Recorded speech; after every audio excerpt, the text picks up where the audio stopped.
The famous taxi consultant. Taxi driving allows freedom and enables you to meet a variety of people, but nobody takes a taxi driver seriously. After all, he wouldn't be a taxi driver if he was any good at anything else, would he? Going to the press. My son's friend became a photographer for the Wokingham Times and introduced me to a young reporter who got an article published about the Alexander cell. There was no response from industry. I wrote the following letter to the Engineering Council. To the director of the Prince of Wales Award for Industrial Innovation and Production at the Engineering Council, 10 Maltravers Street, London, WC 2R 3ER, dated the 13th, 12th, 85. Dear Sir, please find the enclosed entry form for the Prince Charles Award for 1986. I thank you for including me on your list for this year's entries and enclose a letter to the Prime Minister which is self-explanatory. I wonder if you could advise me on my best course of action in the situation in which I now find myself. You can get the idea of it from the letter, but there is considerable evidence that I have been the victim of a deliberate attempt to cover up a minor industrial scandal. It would appear that the specialists in this country have been turning a blind eye to an impossible axiom for years. A problem has been recognised, but they have not come up with an alternative. Corrosion control has a reputation of being something of a mysterious engineering practice within industry, and scientists must have known that they were presenting falsehoods in some instances. I have now come along with an invention which advances the understanding of the situation to a point where it is easy to identify the error. It seems that the use of my invention would reveal the incompetence of the specialists, and consequently my invention is being suppressed. The establishment has consolidated against me, and there appears to be no arbitrator to decide the scientific truth. I am prepared to make my presentation to any person or body and to undergo any security in order to get rid of the misconceptions that are held regarding cathodic protection. My financial backer will back any venture that will show a profit but will not support a prolonged battle which will only show a technical advance. Industry will only pay for a service that has the approval of such establishments as the National Physical Laboratory. My situation could be similar to that of many other inventors, and solving my problem could well help them. This might help the country by releasing many good ideas in the same way as the Prince of Wales Award. Thank you for your attention to this matter. Signed, Roger Alexander. I then approached television. I contacted the producer of the BBC television programme Tomorrow's World, who visited Bracknell and saw the Alexander cell working on a roadside pipeline test post at 9 Mile Ride, Crowthorne.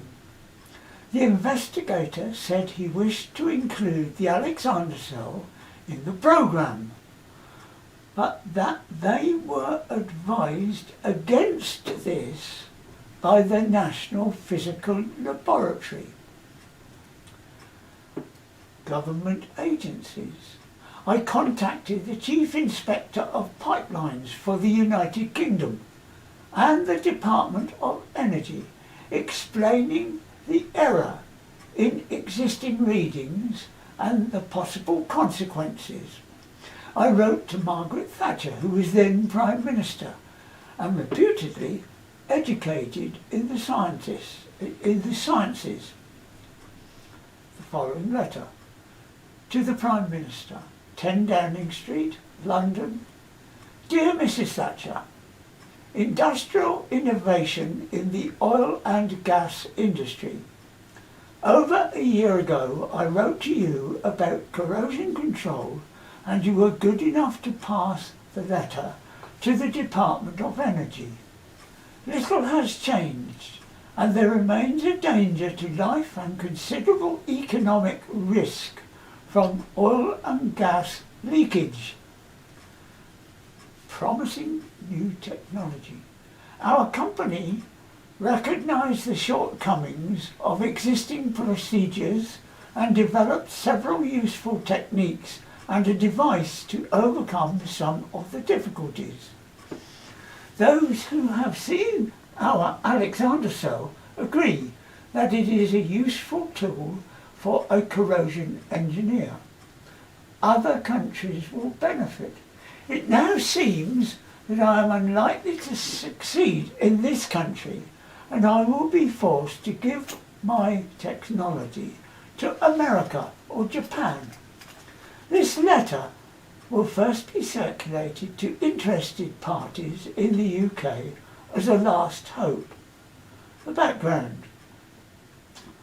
On the 10th of January 1984, I demonstrated at the London branch of the Institution of Corrosion Science and Technology that some corrosion monitoring methods are grossly inaccurate. The chairman of the British Standards Institution Committee for the Relevant Code of Practice, CP 1021, was present at the meeting, and the Code of Practice is now being amended. Scientific obstinacy. This matter was referred to the National Physical Laboratory, NPL, who consistently refused to examine my demonstration videos and models, even though their Dr. Francis is on the BSI, the British Standards Institute, committee which is reviewing the subject. Feigned mistake to avoid the issue. I asked for an examination of cathodic protection monitoring, but the NPL published instead an unsolicited report labelled DMA 92A of a laboratory test. The arrangement tested was not representative of my invention, which they had never seen. This is duplicity and evasion. Last year, the NPL referred to codes of practice in their rejection of my ideas, but now they concede that these are in need of examination. They refuse to discuss the subject with me on the grounds that it is under review by the BSI. They infer that the technology is beyond my understanding, and yet have not replied to any of the problems that I have put to them. This is obstruction and financial damaging to me.